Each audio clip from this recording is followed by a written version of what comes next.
Hi students, this is Alex here. In the problem வந்து பாத்தீங்கன்னா probability of guessing the correct answer to a certain question வந்து x by 3 கொடுத்திருக்காங்க. அதே மாதிரி probability of not guessing the correct answer அப்படின்றதும் கொடுத்திருக்காங்க.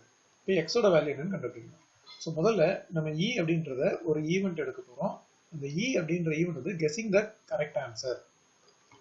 அப்போ e dash அப்படின்றது வந்து not guessing the correct answer. இப்போ பாத்தீங்கன்னா p of e plus p of e dash இது ரெண்டுத்தையும் ஆட் பண்ணா நமக்கு டோட்டல் ப்ராபபிலிட்டி 1 வரும். ஸோ 1 வந்து x by 3 கொஸ்டின்ல கொடுத்துருக்கிறது வந்து இது p of e அப்படின்னு எடுப்போம். அதாவது guessing the correct answer. இது வந்து not guessing the correct answer.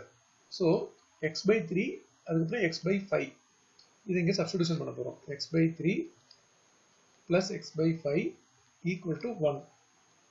LCM எடுக்கும்போது இது 15. ஸோ இந்த 5 வந்து இந்த எக்ஸோட மல்டிப்ளை ஆகும். அப்போ என்ன ஆகும் 5x அப்படின்னு வரும். அதே மாதிரி இந்த 3 வந்து இந்த எக்ஸோட மல்டிப்ளை ஆகும்போது 3x அப்படின்னு வரும் ஈக்குவல் டு 1. இந்த 15 வந்து இங்கே கிராஸ் மல்டிப்ளை பண்ணிடலாம். இதை ஆட் பண்ணால் 8x. So 8x by 15 equal to 1. அப்போ x is equal to 15 divided by 8. So கொஸ்டினில் வந்து find the value of x தான் கேட்டிருக்காங்க. ஸோ வேல்யூ ஆஃப் x அப்படின்றது வந்து 15 by 8.